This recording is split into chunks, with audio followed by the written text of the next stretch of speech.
Baik, sekarang kita lanjut ke bagian penjelasan terkait rangkaiannya. Jadi, rangkaian ini saya menggunakan dua blok ya. Yang pertama ini ada PSU-nya, yang kedua tuh ada DC step down. Nah, ada dua parameter yang bisa dikontrol yaitu volt sama ampere. Nah, ini tuh modelnya CCCV atau constant current, constant voltage.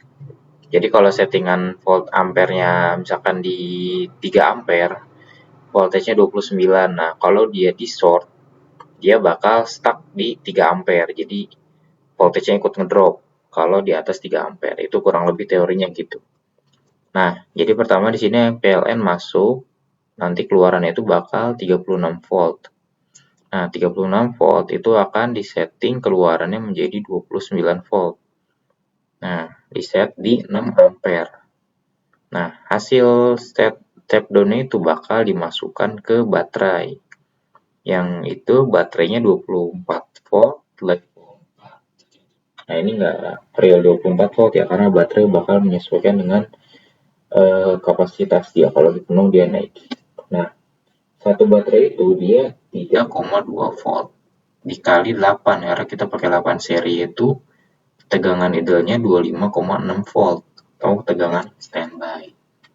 Nah, tegangan maksimal dari lithium fosfat itu dia 3,65. Nah, kalau kita kali 8 itu berarti dia punya tegangan 29,2 volt. Nah, ini 29 itu toleransi lah kalau bagi saya. Itu kalau 29 pas nggak apa-apa, atau 29,2 atau 29,5, jadi kisaran 29 lah gitu. Nah, itu pilihan tegangan itu dari sini ya, asal muasalnya kalau ada yang bingung. Gitu. Jadi kalau pakai 7 seri itu gimana, kalau pakai 4 seri itu gimana, itu kalian hitung di sini. Nah, terus kalau ampere itu kenapa kita pakainya 6 ampere, di set outputnya ini di 6 ampere nih.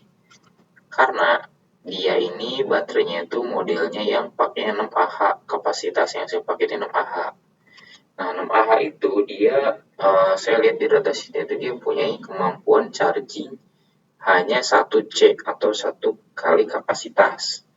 Nah, berarti 6 Ah dikali 1 itu 6 ampere.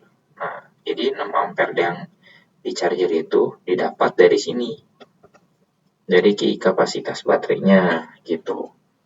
Jadi charger ini bakal bisa penuh dalam waktu 1 jam. Terus kalau kalian nggak mampu beli charger yang cukup besar, kalian bisa pakai ampere yang di bawahnya. Yang penting itu adalah kalian menggunakan DC step down-nya yang constant current, constant voltage itu wajib. Jangan ada satu trimpot voltage aja, nah itu nggak bisa. Itu pasti rusak karena saya udah pernah coba. Gitu. Nah, jadi kalau kalian nanti mau coba ganti pakai yang lebih murah atau yang spesifikasinya di bawah yang ini nggak apa-apa. Yang penting ada kontrol voltage-nya sama kontrol ampere-nya. Gitu. Nah, lanjut ya. Nah, terus untuk rangkaian yang saya gunakan modelnya kira-kira seperti ini. Ini ada beberapa tambahan, yaitu yang pertama di sini ada relay. Nah, ini relaynya ini saya pakai bagian NO-nya sama common. Bagian NC-nya saya di min. Untuk coilnya, di sini kan ada coil nih. Nah, itu saya gunain 2 buah resistor 1 kilo. Atau yang mendekati lah, saya juga nggak murni 1 kilo ya. Tuh, nah ini fungsi buat apa dia? Biar listrik awal itu cuma bisa ngalir ke sana. Dan kalau ke kiri itu dia ke blokade. Karena kalau dia ke kanan, ini dapat listrik, si coil dapat listrik. Jadi ini tersambung ya, jalurnya tersambung. Tapi kalau dalam keadaan chargernya mati, dia kan mau ngalirin listrik ke kiri. Nah, si coil ini nggak dapat listrik, otomatis dia nggak nyambung. Karena nggak nyambung, listriknya nggak ngalir. Nah, kira-kira kayak gitu sistem kerjanya. Itu fungsinya ya, buat pengaman. Kemudian di sini ada trimpot ampernya. Saya tambahkan dengan potensio. Kenapa pakai potensio? Biar bisa disetting dengan lebih mudah gitu.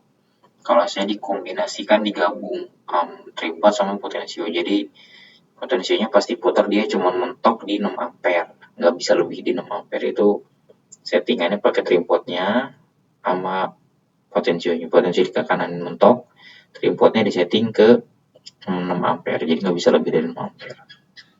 Oke, habis ini kita coba langsung ke testing bagaimana cara pakainya. Baik, sekarang kita coba untuk praktek. Nah, ini saya simulasiin ya.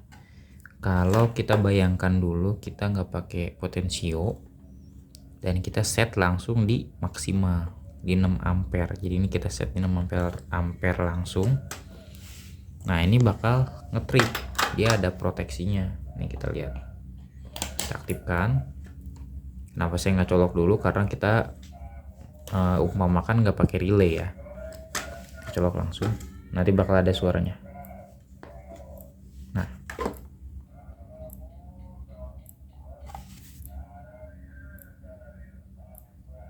kedenger nggak? Nah, kalian kalau lihat langsung, ini LED-nya bakal ditek. Nah, kayak gitu. Makanya saya pakaiin potensio. Jadi saya set dulu ke minimal. Nah, suaranya lebih smooth. Jadi nggak ada suaranya kayak lebih sut gitu. Jadi kayak lebih tenang. Nah, udah gitu baru kita bisa naikin ke ampere tinggi di 6 ampere. Gitu. Kenapa 6 ampere ya? Tadi udah dibahas ya di teorinya ya. Nah, kemudian pertanyaan selanjutnya ini ada relay. Ini buat apa relay? Nah, ini kita perumpamaan lagi.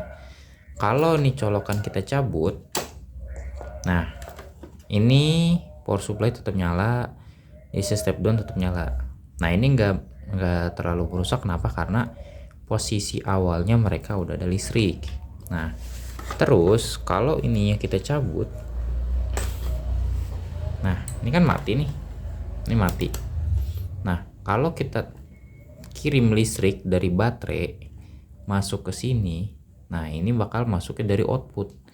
Nah, itu berkemungkinan besar merusak gitu loh. Saya berpengalaman beberapa kali, bukan model ini tapi model lain itu merusak. Nah, makanya saya tambahkan relay. Jadi kalau kita nyoloknya ini dulu, nyolok baterai dulu, nah ini nggak dapat listrik, jadi ke blok itu. Nah, tapi kalau kita colok nanti relaynya aktif dan dia bisa ngecas. Tapi saya setting dulu di minimal dulu ya potensionya, biar proteksi dari si PSU nya nggak aktif. Lalu kita colok. Nah, biasanya dia klip redup langsung terang di indikator yang ini. Baru kita naikin ampernya. Seperti itu. Nah, jadi ini charger baterai sepeda yang biasa saya pakai sehari-hari kayak gitu loh. Nah, kalau ada pertanyaan atau apa-apa bisa kalian tanyakan. Ini masih belum sempurna ya, karena ini masih saya kurang punya waktu untuk modifikasi. Jadi kalau ingin lebih safety itu sebenarnya ini dikasih kipas. Jadi kotak ini dikasih kipas, ditutupnya bisa biar panasnya kebuang gitu. Karena ini kalau kita nggak tutup pun, ini kita set di 6 ampere ampernya, nah ini bakal panas banget. Ini udah mulai kerasa hangat nih baru sebentar itu. Jadi ini nggak disarankan kalau nggak pakai kipas di 6 ampere, mungkin setengahnya kali ya, saya nggak tahu pastinya sih gitu. Oke, mungkin itu aja. Mungkin next time kita akan coba pasang kipas. Oke, terima kasih yang sudah menonton. See you next time.